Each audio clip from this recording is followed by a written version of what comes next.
Welcome to the Productivity Podcast. We are on the final chapter of Every Second Counts. You might have heard the summary by Notebook LM that we pushed out, but this is real people. Sue and I. Hi, Sue. Hello.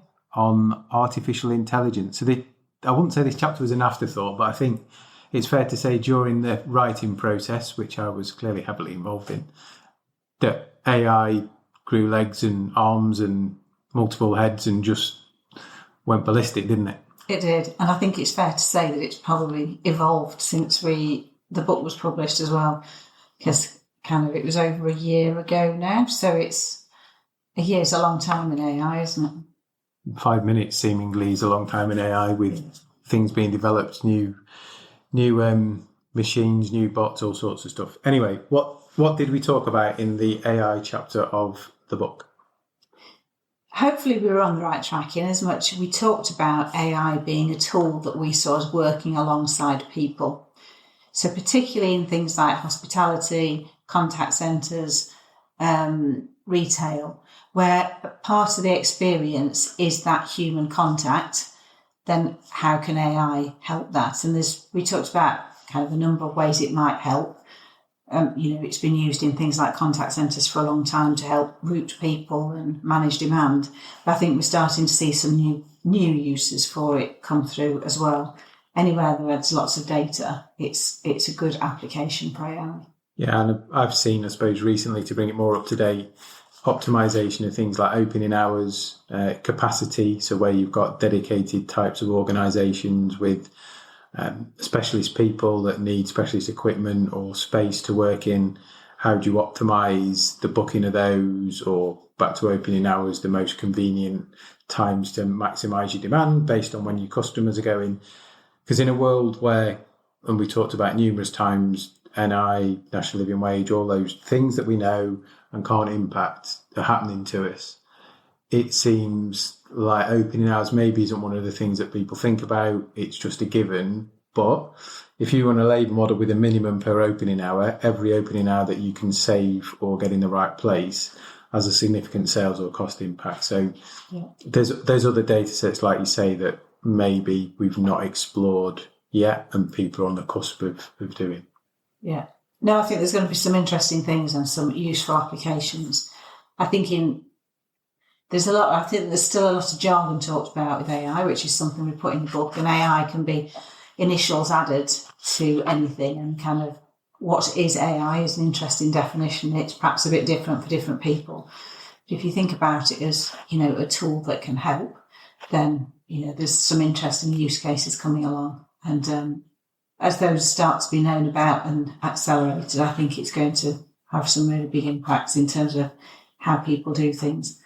And I don't think it's not the robots that are coming and replacing everybody's jobs. It's about people working smarter, and the things we've always tried to do with productivity in terms of getting more benefit and more value delivered for every hour of work input that you put in. Yeah, we've seen some interesting examples, haven't we, in, say, restaurants. So where you've got people who aren't necessarily in the store taking the order for the drive-through, or even AI taking the order for the drive-through. Can things be cooked automatically? Once you know how long it takes to cook something to the optimum, does somebody really need to be stood there and watching the fryer? Contact centres, they were kind of at the cusp early with all the call handling technology and solutions. But again, how does that grow? How do you auto route things through? And this isn't necessarily AI. You're on the cusp of, again, we talked about it before, this intelligent automation piece. Offices, so again, in a future world, will my AI bot talk to the British Gas AI bot, and they'll work out billing queries between them, and come back and tell me what the best tariff to be on for my EV, whatever it might be. So there's a whole bunch of stuff in there. And we shouldn't forget retail, it's there on the self-checkouts. There's a camera. What's that camera doing? Well, it's probably using facial recognition to do something or other. At the time of recording today, one of the supermarkets is using AI to start to help with shrink, so recognised shoplifters, which will be interesting again as a user case, how that does or doesn't work. So wherever you are, there's an application. For me, time will tell whether it's true AI or, back to your point, Sue, somebody's just put AI on the end of something that existed, put the letters on. which I think is a bit of Emperor's New Clothes that's out there at the moment. So we'll see. And we can all make nice, funny pictures of cats wearing pajamas on the moon, talking into a mobile phone and all those lovely things. But that doesn't really seem to be the best use case other than a bit of fun. But I'm sure you've all seen the photos and the deep fakes that exist for every type of person and walk of life. And I think some of if we think about instances we've seen where you could improve workflows and streamline things, a lot of the things that get in the way of doing that at the minute are kind of getting different pools of data connected and talking to each other.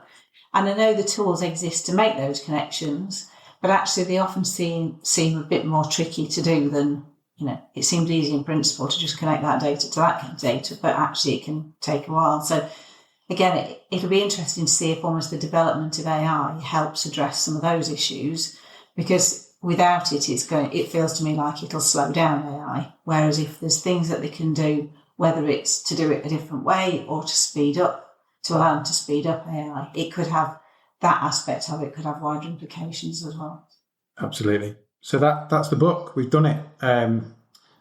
Clearly, I had a massive part in writing it. Sue, how was the book writing process for you, seeing as you did most of it, let's be fair? Because we'd done white papers and case studies and that sort of thing before, we'd already got some of the material, which was a good place to start from. But actually, it was interesting to reflect back on what matters, what's important, and to think about some of the different case studies. So it was an enjoyable experience to get it all together and then see it done. Just don't ask me to do another one. I was going to say, when's the second edition coming out? So no, you never know. It has been talked about. So it has been talked about, and we're thinking about some ideas, aren't we? Of what would add value for people? Because there's no point just doing it as a vanity project. It needs to be something that's actually useful for people. No. So hope you've enjoyed listening to us talk through all the chapters. Clearly, they're all available as separate podcast episodes. Hope you've enjoyed reading the book. If you haven't read the book, drop us a note and I'm sure we can sort you a copy out. Thanks for all your hard work on it, Sue. You're welcome. And we'll speak soon.